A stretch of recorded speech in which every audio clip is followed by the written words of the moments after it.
Distance ഡിഗ്രികൾ അല്ലെങ്കിൽ distance education നല്ലതാണോ, വാലിഡാണോ, valuable ആണോ, യൂസ്ഫുൾ ആണോ എന്നൊക്കെ പറഞ്ഞ് ദ എഡ്യൂക്കേറ്ററിൽ ഒരു എപ്പിസോഡ് ചെയ്തിരുന്നു. ഒന്നിൽ കൂടുതൽ എപ്പിസോഡുകൾ ചെയ്തിരുന്നു. അതിന് താഴെ പല കമൻറ്റുകളും വരാറുണ്ട്. റീസെൻ്റ്ലി വന്ന ഒരു കമൻ്റായിരുന്നു, ആ പ്രത്യേക എപ്പിസോഡ് കേട്ട് പകുതി കഴിഞ്ഞതിന് ശേഷം ആ കണ്ട വ്യക്തി, വ്യൂവർ പറയുന്നത് അവരുടെ സമയം വേസ്റ്റാക്കി അല്ലെങ്കിൽ ആ പറഞ്ഞ കാര്യങ്ങളിൽ റോങ് ആയ പല കാര്യങ്ങളും ഉണ്ട് എന്നാണ് പറയുന്നത്. അതിൽ മെയിനായിട്ടും തെറ്റിദ്ധരിക്കപ്പെട്ട ഒരു വേർഡാണ് കൾച്ചർ എന്നുള്ളത്. ഡിസ്റ്റൻസ് എഡ്യൂക്കേഷനും റെഗുലർ എഡ്യൂക്കേഷനും തമ്മിൽ കമ്പയർ ചെയ്യുമ്പോൾ റെഗുലർ എഡ്യൂക്കേഷന് ലഭിക്കുന്ന ഒരു ലേണിംഗ് കൾച്ചറാണ് ഉദ്ദേശിച്ചത്. അതായത് ക്ലാസ്സിൽ പോയി സഹപാഠികളോട് ഒന്നിച്ചിരുന്ന് ടീച്ചേഴ്സിൻ്റെ അണ്ടറിൽ അവരുടെ സൂപ്പർവിഷനിൽ പഠിച്ച് കാര്യങ്ങൾ മനസ്സിലാക്കി വരുന്ന ആ ഒരു ലേണിംഗ് കൾച്ചർ ഒരു പുസ്തകമെടുത്ത് ഒറ്റയ്ക്കിരുന്ന് വായിച്ചാൽ കിട്ടില്ല എന്ന കാര്യമാണ് പറഞ്ഞത്. പക്ഷേ തെറ്റിദ്ധരിക്കപ്പെട്ടു. ഏതായിരുന്നാലും കോവിഡും കാര്യങ്ങളൊക്കെ വന്നതിന് ശേഷം കാലം വളരെ മാറിയിട്ടുണ്ട്. സോ ഈ ഒരു സാഹചര്യത്തിൽ ഡിസ്റ്റൻസ് എഡ്യൂക്കേഷൻ, ഡിസ്റ്റൻസ് ഡിഗ്രികൾ വാലിഡ് ആണോ, യൂസ്ഫുൾ ആണോ എന്നൊക്കെയുള്ള ചോദ്യം വളരെ പ്രസക്തമാണ്. ഈ ഒരു ചെറിയ കൺഫ്യൂഷൻ, ചെറുതല്ല വലിയ കൺഫ്യൂഷൻ മാറ്റാൻ പറ്റുമോ എന്ന് നമുക്ക് ശ്രമിക്കാം. എല്ലാ വ്യൂവേഴ്സിനും സബ്സ്ക്രൈബേഴ്സിനും സ്വാഗതം.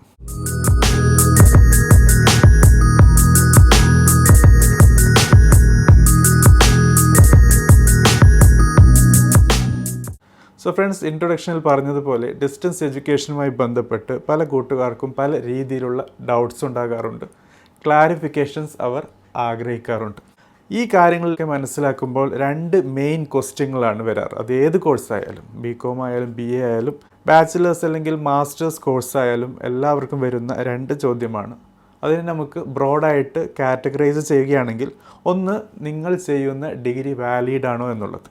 അതായത് നിങ്ങളത് പഠിച്ചിറങ്ങിയതിന് ശേഷം നിങ്ങളുടെ സർട്ടിഫിക്കറ്റ് ഹയർ എഡ്യൂക്കേഷനോ അല്ലെങ്കിൽ തുടർന്നുള്ള ജോലികൾക്കോ യൂസ് ചെയ്യാൻ പറ്റുമോ, വാലിഡായി വരുന്നോ എന്നുള്ള കാര്യം. സോ വാലിഡിറ്റി ഇല്ലെങ്കിൽ നിങ്ങളുടെ സർട്ടിഫിക്കറ്റ് കൊണ്ട് വലിയ ഉപയോഗമൊന്നും ഉണ്ടാകാറില്ല. സോ അതുകൊണ്ട് തന്നെ നിങ്ങൾ പഠിക്കുന്ന ഡിസ്റ്റൻസ് ഡിഗ്രി, അത് നേടുന്ന യൂണിവേഴ്സിറ്റി, കോഴ്സ്, അതിൻ്റെ സെൻറ്റർ, ഇതൊക്കെ വാലിഡ് ആണോ, UGC അപ്രൂവ്ഡ് ആണോ ആണെങ്കിൽ മാത്രമേ നിങ്ങൾക്ക് ഹയർ എഡ്യൂക്കേഷനും ജോലിക്കുമൊക്കെ ഉപയോഗിക്കാൻ പറ്റൂ എന്നുള്ളതാണ്.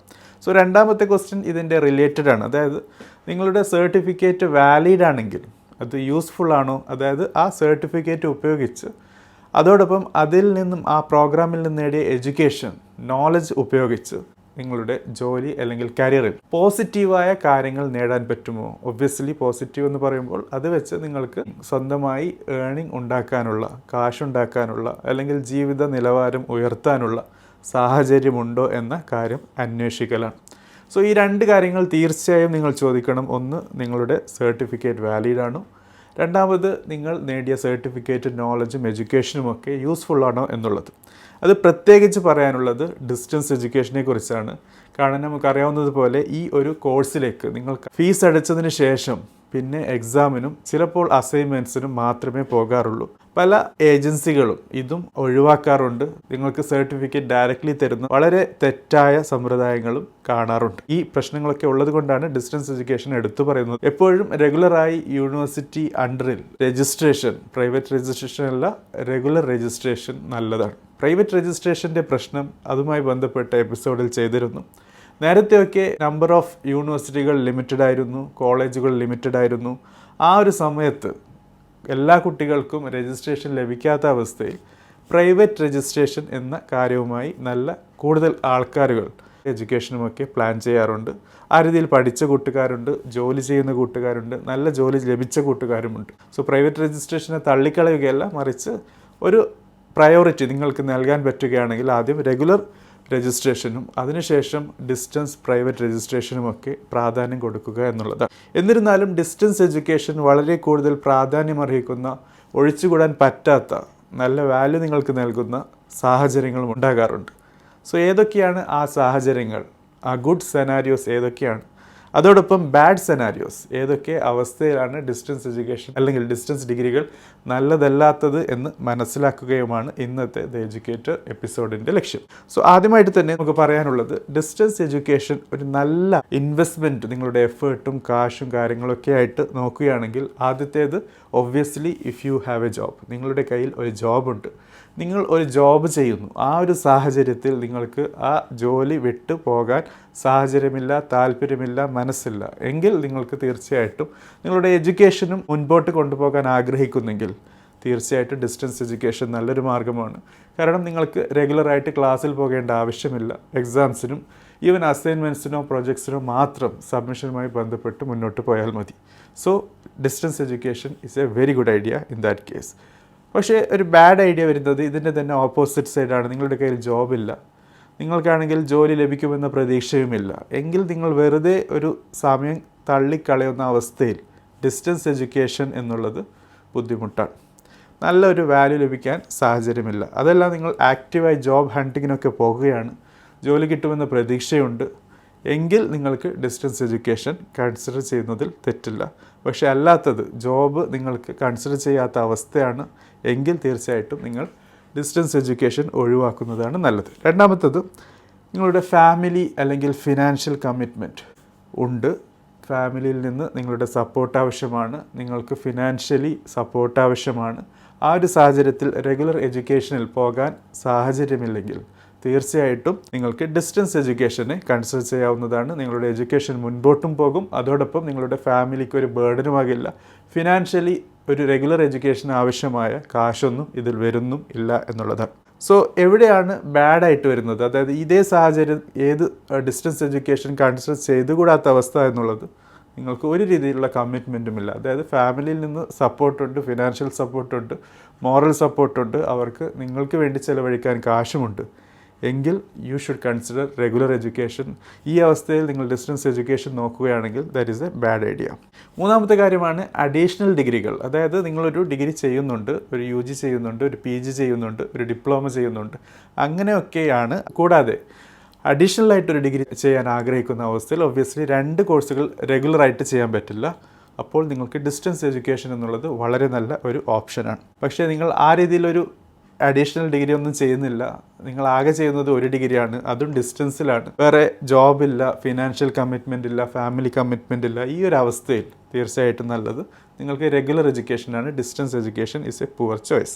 ഇനി നാലാമത്തെ കാര്യം എന്നുള്ളത് ടെക്നിക്കൽ എഡ്യൂക്കേഷൻ. ഇതിൽ നമുക്ക് എൻജിനീയറിംഗ്, അഗ്രികൾച്ചർ, ആർക്കിടെക്ചർ, അങ്ങനെ പല ടെക്നിക്കൽ റിലേറ്റഡ് കോഴ്സുകളുണ്ട്. ടെക്നിക്കൽ എഡ്യൂക്കേഷനെ AICTE ആണ് പ്രതിനിധീകരിക്കുന്നത്. ഒരു ഡിസ്റ്റൻസ് എഡ്യൂക്കേഷൻ മോഡിൽ കൂടി ഇത് നേടുന്നതിനെ വളരെ നല്ല രീതിയിൽ തന്നെ നിരുത്സാഹപ്പെടുത്തുന്നുണ്ട്. ഈവൻ BEd, അതായത് ബാച്ചിലർ ഓഫ് എഡ്യൂക്കേഷൻ, ടീച്ചിങ്ങുമായി ബന്ധപ്പെട്ടിട്ടുള്ള course, diploma in elementary education, ഇതുപോലുള്ള ഒരു പ്രാക്ടിക്കൽ ഓറിയൻറ്റഡ് ആയിട്ടുള്ള കോഴ്സുകൾ ഡിസ്റ്റൻസ് എഡ്യൂക്കേഷൻ ഒഴിവാക്കുന്നതാണ് നല്ലത്. ഇൻ കേസ് നിങ്ങൾക്ക് റെലവൻറ്റ് എക്സ്പീരിയൻസ് ഉണ്ടെങ്കിൽ, എസ്പെഷ്യലി ഫോർ BEd, നിങ്ങൾക്ക് ഡിസ്റ്റൻസ് എഡ്യൂക്കേഷൻ കൺസിഡർ ചെയ്യാവുന്നതാണ്. അല്ലാത്ത അവസ്ഥയിൽ ഒഴിവാക്കുക. നോൺ ടെക്നിക്കൽ എഡ്യൂക്കേഷന് മാത്രം, അതായത് BA പോലുള്ള ലിറ്ററേച്ചർ, അതോടൊപ്പം ലിബറൽ ആർട്സ്, സോഷ്യൽ സ്റ്റഡീസ് പോലുള്ള സബ്ജക്റ്റുകൾക്കാണ് ഡിസ്റ്റൻസ് എഡ്യൂക്കേഷൻ നല്ലത്. അല്ലാത്ത സിറ്റുവേഷനിൽ നല്ലതല്ല എന്ന് മനസ്സിലാക്കുക. അഞ്ചാമത്തെ കാര്യം, ഒരു മെൻറ്റർ നിങ്ങളുടെ ഒപ്പമുണ്ട്. നിങ്ങൾക്ക് ഹയർ എഡ്യൂക്കേഷനുമായി ബന്ധപ്പെട്ടും കരിയർ അഡ്വൈസിനും ഗൈഡൻസിനുമൊക്കെ ഒരാളുണ്ട്. നിങ്ങൾക്ക് ജോബും കാര്യങ്ങൾക്കും അസിസ്റ്റ് ചെയ്യാനും ആൾക്കാരുണ്ട് എങ്കിൽ തീർച്ചയായിട്ടും ഡിസ്റ്റൻസ് എഡ്യൂക്കേഷൻ നല്ലതാണ്. ഇങ്ങനെ ഒരു മെൻറ്റർ നിങ്ങളുടെ കയ്യിലില്ല, നിങ്ങളോടൊപ്പമില്ല, നിങ്ങളെ അസിസ്റ്റ് ചെയ്യാൻ ആൾക്കാരില്ല, എന്താണ് പഠിക്കണം എന്ന് മുന്നോട്ട് പറഞ്ഞ് തരാൻ ആളില്ലെങ്കിൽ തീർച്ചയായും ഡിസ്റ്റൻസ് എഡ്യൂക്കേഷൻ എന്നുള്ളത് റോങ് ഐഡിയ ആണ്. കാരണം നിങ്ങൾ ഒരു റെഗുലർ എഡ്യൂക്കേഷൻ മോഡിൽ പോകുമ്പോൾ ഈ രീതിയിലുള്ള മെൻറ്റേഴ്സിനെ കണ്ടുമുട്ടാനുള്ള സാധ്യത വളരെ കൂടുതലാണ്. അറ്റ്ലീസ്റ്റ് നിങ്ങൾ ടീച്ചേഴ്സുമായി കോൺസ്റ്റൻറ്റ് ടച്ചിലും, അതോടൊപ്പം ഒരു ഗ്രൂപ്പ് ഓഫ് ടീച്ചേഴ്സ് നിങ്ങളുടെ മുൻപിൽ ഇരിക്കുമ്പോൾ അവർ നിങ്ങൾക്ക് ആവശ്യമായ ഗൈഡൻസ് തരും. ചിലപ്പോൾ അതിൽ 1-2 ടീച്ചേഴ്സ് നിങ്ങൾക്ക് ജീവിതം മുഴുവനും ആവശ്യമായ കരിയർ ഗൈഡൻസ് നൽകാൻ സഹായിക്കുന്നവരാകാം, അല്ലെങ്കിൽ ആ രീതിയിലുള്ള ആൾക്കാരെ നിങ്ങൾക്ക് പരിചയപ്പെടുത്തി തരുന്ന ആൾക്കാരായിരിക്കും. സോ അതൊക്കെ നമ്മുടെ ഡിസ്റ്റൻസ് എഡ്യൂക്കേഷൻ്റെ കാര്യത്തിൽ ആബ്സെൻ്റ് ആണ്. നിങ്ങളും പുസ്തകവും എക്സാമിനേഷൻ എഴുതാൻ പോകുമ്പോൾ ഉണ്ടാകുന്ന യൂണിവേഴ്സിറ്റിയും നിങ്ങളുമായിട്ടുള്ള ഇൻട്രാക്ഷനും മാത്രമായിരിക്കും ആ സമയത്ത് പരിചയപ്പെടുന്ന ചില സുഹൃത്ത് ബന്ധങ്ങളും, അല്ലെങ്കിൽ ഒരു കോൺസ്റ്റൻറ്റ് റിലേഷൻ അവിടെ ബിൽഡ് ചെയ്യുന്നില്ല. അതുകൊണ്ട് തന്നെ മെൻറ്റേഴ്സ് ഉണ്ടാകാനുള്ള സാധ്യത വളരെ കുറവാണ്. സോ മെൻറ്റേഴ്സ് ഇല്ലെങ്കിൽ ഡിസ്റ്റൻസ് എഡ്യൂക്കേഷൻ കൺസിഡർ ചെയ്യാതിരിക്കുക. ആറാമത്തെ കാര്യമാണ് ഒരു ആക്റ്റീവ് ലേണിംഗ് ഗ്രൂപ്പ് ഉണ്ട്. അതായത് നിങ്ങളും ഒരു ഫ്രണ്ട് സർക്കിളുമുണ്ട്. അവരൊക്കെ വളരെ കരിയർ ഓറിയൻറ്റഡ് ആണ്. കോഴ്സ് ചെയ്യണം, ഇങ്ങനെ ചെയ്യണം, അത് ചെയ്യണം, ഇത് ചെയ്യണം എന്നൊക്കെ നല്ല ബോധമുള്ള ആൾക്കാരാണെങ്കിൽ ഈ ഒരു ആക്റ്റീവ് ലേണിംഗ് ഗ്രൂപ്പിനെ ഒന്നിച്ച് നിങ്ങൾക്ക് ഡിസ്റ്റൻസ് എഡ്യൂക്കേഷൻ നേടാവുന്നതാണ്. Distance education is a good idea. പക്ഷേ ഇങ്ങനെ ഒരു ആക്റ്റീവ് ലേണിംഗ് ഇല്ല, ഒരു ഒറ്റപ്പെട്ട ജീവിത സാഹചര്യമാണ്, ഒറ്റയ്ക്കാണ് നിങ്ങളുടെ കാര്യങ്ങളൊക്കെ, നിങ്ങൾക്ക് തുറന്ന് പറയാനോ അല്ലെങ്കിൽ നിങ്ങളെ സഹായിക്കാനോ ലൈക്ക് മൈൻഡഡ് ആയിട്ടുള്ള ആൾക്കാരില്ലെങ്കിൽ ഡിസ്റ്റൻസ് എഡ്യൂക്കേഷൻ നേടുന്നത് കൊണ്ട് ഗുണത്തേക്കാളേറെ ദോഷമായിരിക്കും ചിലപ്പോൾ നിങ്ങൾക്ക് സംഭവിക്കാൻ പോകാറ്. ഏഴാമത്തെ കാര്യമാണ് ഡെഡിക്കേഷൻ. നല്ല ഡെഡിക്കേറ്റഡ് ആയ ഡിറ്റർമിൻഡ് ആയ ആൾക്കാർക്ക് പറ്റിയ കോഴ്സാണ് ഡിസ്റ്റൻസ് എഡ്യൂക്കേഷൻ എന്നുള്ളത്. ഡിസ്റ്റൻസ് എഡ്യൂക്കേഷൻ്റെ പോരായ്മ ചൂണ്ടിക്കാണിച്ചപ്പോൾ ഒരു വ്യക്തി എഴുതിയ കമൻ്റായിരുന്നു, അദ്ദേഹം ഡിസ്റ്റൻസ് എഡ്യൂക്കേഷൻ പഠിച്ച് ജർമ്മൻ കമ്പനിയിൽ നല്ലൊരു പൊസിഷനിലാണ് ജോബ് ചെയ്യുന്നത് എന്നുള്ളത്. തീർച്ചയായിട്ടും വളരെ നല്ല കാര്യമാണ്. അവർക്ക് വേണ്ടി, അദ്ദേഹത്തിന് വേണ്ടി പറയുന്ന ഞാനും കേൾക്കുന്ന നിങ്ങളും ഹാപ്പിയാണ്. കാരണം അയാൾ നല്ല ഒരു ജീവിത നിലവാരം ഉയർത്തിയെടുത്തു എന്നുള്ളതാണ് ത്രൂ ഡിസ്റ്റൻസ് എഡ്യൂക്കേഷൻ. അത് സാധിക്കും. അതിനാവശ്യം ഡെഡിക്കേഷനും ഡിറ്റർമിനേഷനുമാണ്. സോ ഈ രീതിയിൽ സമയത്തെ ബാക്കി വെച്ച് കാര്യങ്ങൾ പഠിച്ച് അതുമായി ബന്ധപ്പെട്ട കാര്യങ്ങളെ കൂടുതൽ അറിയാൻ ശ്രമിച്ച് ആ പറഞ്ഞ എഡ്യൂക്കേഷനിൽ നിന്നുള്ള നോളജ് ഉൾക്കൊണ്ട് സ്കിൽ എൻഹാൻസ് ചെയ്ത് ആണ് പഠിക്കുന്നതെങ്കിൽ തീർച്ചയായിട്ടും distance education is A very good idea. പക്ഷേ ഈ രീതിയിലുള്ള ഡെഡിക്കേഷനോ ഡിറ്റർമിനേഷനോ ഒന്നുമില്ലാതെ വെറും ടൈം പാസിന് വേണ്ടി ചെയ്യുന്ന ആൾക്കാരുണ്ട്. അവർക്ക് ഡിസ്റ്റൻസ് എഡ്യൂക്കേഷനെ കൊണ്ട് വലിയ ഗുണമൊന്നും കിട്ടില്ല. കാരണം അവർക്ക് അതിലുള്ള നോളജോ സ്കില്ലോ ലഭിക്കുന്നില്ല. നോളജോ സ്കില്ലോ ഇല്ലാത്തത് കൊണ്ട് നോളജും സ്കില്ലും മതിക്കുന്ന, വില കൽപ്പിക്കുന്ന ജോബ് നിങ്ങൾക്ക് ലഭിക്കാനുള്ള സാഹചര്യം വളരെ കുറവാണ്. ഇനി എട്ടാമത്തെയും അവസാനത്തെയും കാര്യമാണ് വാലിഡിറ്റിയുമായി ബന്ധപ്പെട്ടിട്ടുള്ളത്. നിങ്ങൾ ഡിസ്റ്റൻസ് എഡ്യൂക്കേഷൻ നേടുന്നത് UGCയുടെ അപ്രൂവ്ഡ് യൂണിവേഴ്സിറ്റിയിൽ നിന്നാണ്. അതോടൊപ്പം നിങ്ങളുടെ കോഴ്സും അപ്രൂവ്ഡ് ആണ്. നിങ്ങൾ പഠിക്കുന്ന സെൻറ്റർ അതും അപ്രൂവ്ഡ് സെൻറ്റർ ആണ് എങ്കിൽ തീർച്ചയായിട്ടും നിങ്ങളുടെ ഡിസ്റ്റൻസ് എഡ്യൂക്കേഷൻ നല്ല ഒരു ചോയ്സ് ആണ്. ഇൻ കേസ് നിങ്ങൾ ഒരു സ്റ്റേറ്റ് യൂണിവേഴ്സിറ്റിയിൽ നിന്നാണ്, ഉദാഹരണത്തിന് മധുരൈ കാമരാജ്, അന്നാമലൈ, ഭാരതിയാർ പോലുള്ള യൂണിവേഴ്സിറ്റികൾ രാജസ്ഥാനിലോ ഗുജറാത്തിലോ മഹാരാഷ്ട്രയിലോ ആന്ധ്രാപ്രദേശിലോ എവിടെയായാലും ആ പർട്ടിക്കുലർ സംസ്ഥാനത്തെ സ്റ്റേറ്റ് യൂണിവേഴ്സിറ്റിയിൽ നിന്നാണ് നിങ്ങൾ ഡിസ്റ്റൻസ് എഡ്യൂക്കേഷൻ നേടുന്നതെങ്കിൽ കേരളത്തിലുള്ള ഡിസ്റ്റൻസ് എഡ്യൂക്കേഷൻ അപ്രൂവ്ഡായ UGC അപ്രൂവ്ഡായ യൂണിവേഴ്സിറ്റികളിൽ നിന്ന് ഇക്വാലൻസി സർട്ടിഫിക്കറ്റ് നേടേണ്ടതായിട്ട് വരും. ആ ഒരു സിറ്റുവേഷനിൽ തീർച്ചയായിട്ടും നിങ്ങൾക്ക് ബുദ്ധിമുട്ട് അനുഭവിക്കാനും തുടർന്നുള്ള വിദ്യാഭ്യാസത്തിനും തടസ്സം നേരിടാനും സാഹചര്യമുണ്ട്. അതായത് UGC അപ്രൂവ്ഡ് അല്ലാത്ത കോഴ്സോ സർട്ടിഫിക്കറ്റോ യൂണിവേഴ്സിറ്റിയോ സെൻറ്ററോ വരുന്നുണ്ടെങ്കിൽ, അതല്ലെങ്കിൽ ഇതൊക്കെ അപ്രൂവ്ഡാണ് പക്ഷേ കേരളത്തിലുള്ള നിങ്ങളുടെ യൂണിവേഴ്സിറ്റിയിൽ നിന്ന് ഇക്വാലൻസി സർട്ടിഫിക്കറ്റ് ലഭിക്കാത്ത അവസ്ഥ, അങ്ങനെയൊക്കെ വരികയാണെങ്കിൽ ഡിസ്റ്റൻസ് എഡ്യൂക്കേഷൻ ചിലപ്പോൾ നിങ്ങൾക്ക് ഗുണത്തേക്കാളേറെ ദോഷം ചെയ്യും. സോ അതും നിങ്ങൾ ശ്രദ്ധിക്കുക. സോ ഫ്രണ്ട്സ്, ഇതാണ് നമുക്ക് ദ എഡ്യൂക്കേറ്ററിൽ വളരെ കൃത്യമായിട്ട് പറയാനുള്ളത്. ഡിസ്റ്റൻസ് എഡ്യൂക്കേഷൻ നല്ലതാണ്, പക്ഷേ ഡിസ്റ്റൻസ് എഡ്യൂക്കേഷൻ അർഹിക്കുന്ന പോസിറ്റീവായ ഇമ്പാക്റ്റ് ചെയ്യുന്ന 8 കാര്യങ്ങളുണ്ട്. 8ൽ കൂടുതൽ വരും, പക്ഷേ 8 മെയിൻ കാര്യങ്ങളാണ് ഡിസ്കസ് ചെയ്തത്. ഇതിൽ നിങ്ങളുടെ റീസൺ വരുന്നുണ്ടെങ്കിൽ തീർച്ചയായിട്ടും distance education is A very very good idea. പക്ഷേ നിങ്ങൾക്ക് വാലിഡായ റീസൺ ഇല്ല, ചുമ്മാ ചെയ്തു നോക്കാനുള്ള ഒരു താല്പര്യമാണെങ്കിൽ ഡിസ്റ്റൻസ് എഡ്യൂക്കേഷനെ ഒഴിവാക്കി റെഗുലറായിട്ടുള്ള നല്ല കോളേജുകളിൽ, നല്ല യൂണിവേഴ്സിറ്റികളിൽ നിങ്ങൾക്ക് നിങ്ങളുടെ റെഗുലർ എഡ്യൂക്കേഷൻ ചെയ്യുന്നതാണ് എന്തുകൊണ്ടും നല്ലത് എന്നാണ് പറഞ്ഞു വെക്കാനുള്ളത്. Anyway, thank you for watching. നിങ്ങളുടെ ചോദ്യങ്ങൾ തീർച്ചയായിട്ടും കമൻറ്റ് ബോക്സിൽ പ്രതീക്ഷിക്കുന്നു. അതോടൊപ്പം നിങ്ങളുടെ ഫീഡ്ബാക്കും എന്നും എക്സ്പെക്റ്റഡ് ആണ് in comment box. Thank you for watching. Have A great day.